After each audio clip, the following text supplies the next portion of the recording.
নমস্কার, আপনারা দেখছেন স্টার আনন্দ, আর আপনাদের সঙ্গে আমি সুমন।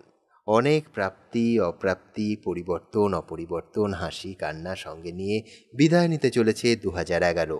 আর কয়েকদিন পরেই আমরা কলিং বেল বাজাবো 2012-র দরজায়।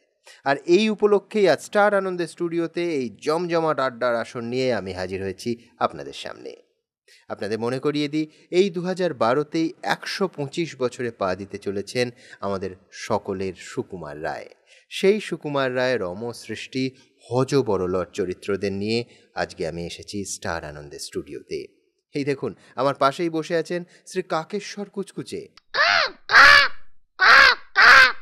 নমস্কার নমস্কার।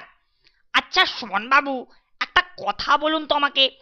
সর্বত্র একটা কথা শুনছি 2011 মানেই নাকি পরিবর্তনের বছর। তা পরিবর্তনটা কিভাবে, কোন দিক থেকে এলো বলতে পারেন? বাম দিক দিয়ে এলো নাকি ডান দিক দিয়ে?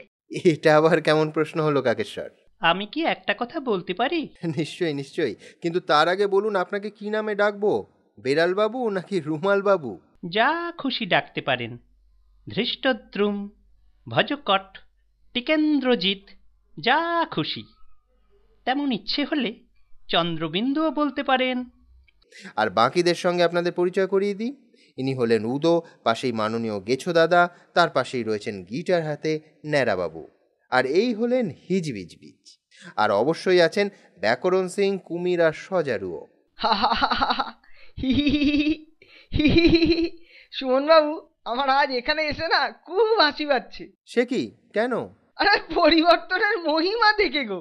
এই যে গেছো দাদা, ইনি তো স্বয়ং পরিবর্তনের প্রতীক গো। এসব ষড়যন্ত্র, চক্রান্ত করেই আজ আমার এই অবস্থা করা হয়েছে। ন্যাড়াবাবু অনেকক্ষণ ধরে কিছু একটা বলার চেষ্টা করছেন। মার্জনা করো ভাই সুমন, তোমাদের এই আড্ডার আসরে অনেকক্ষণ ধরেই একটা শব্দ শুনছি, পরিবর্তন। কিসের পরিবর্তন বলতে পারো? এই ধরুন, যদি পাইকারি হিসেবে ধরি তাহলে পরিবর্তন এলো ডান দিক দিয়ে, কিন্তু যদি খুচরো ব্যবসার হিসেব ধরি তবে পরিবর্তন এলো বাম দিক দিয়ে। এর সঙ্গে আবার 10% দিয়ে ধরলে অঙ্কটা অন্যরকম হতে পারে। কাকেশ্বর, আপনার অঙ্ক সত্যি খুব জটিল।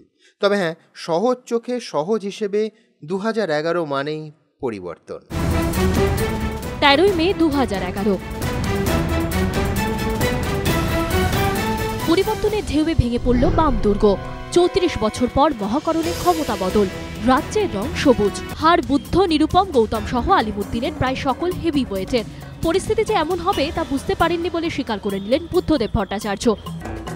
উল্টো দিকে পরিবর্তনের হাওয়ায় সবাই যখন উদ্বেলিত, তখন সংযত একজন, মমতা বন্দ্যোপাধ্যায়।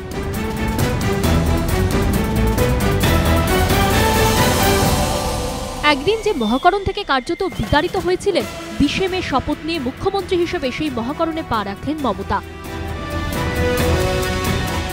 সম্পূর্ণ হলো বৃত্ত। এসব নিয়ে আমাকে আবার গান গাইতে বলো না, কারণ এখনো লোকে আমার গান টিকিট কেটে দেখতে আসে।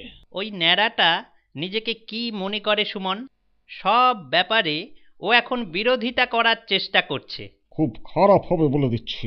বেটা উধো, কক বকের ছবি ছাড়া তো আর কিছুই আঁকতে পারলে না, বড় বড় কথা। খবরদার ন্যাড়া, ভালো হবে না বলে দিচ্ছি। আজ এই আড্ডার আসরে অনেকক্ষণ ধরে দেখছি উকিল কুমির আর মক্কেল সজারুর মধ্যে কি যেন একটা বিষয় নিয়ে খুব তর্ক চলছে। আর বলো না সুমন, আমাদের তো ফ্রিজে ঢুকিয়ে দেওয়া হয়েছে, আমাদের জমিও ফ্রিজে ঢুকে গেছে। ফ্রিজ থেকে বার করে সরকারি কর্মচারীদের 10% ডিএও দেওয়া হলো, কিন্তু আমরা 1 ইঞ্চিও জমি ফেরত পেলাম না। এই উকিল কুমিরের পাল্লায় পড়ে আমাদের সব শেষ হয়ে গেল। পরিবর্তন যখন এসেছে, জমিও ফিরে পাবে, সব হবে। সে তো কবে থেকে শুনছি হবে হবে, কিন্তু কবে? এই জট কোনোদিনই ছাড়াবে না। গাড়ি কারখানা গেল সানন্দে, আর সিঙ্গুর রইল নিরানন্দে।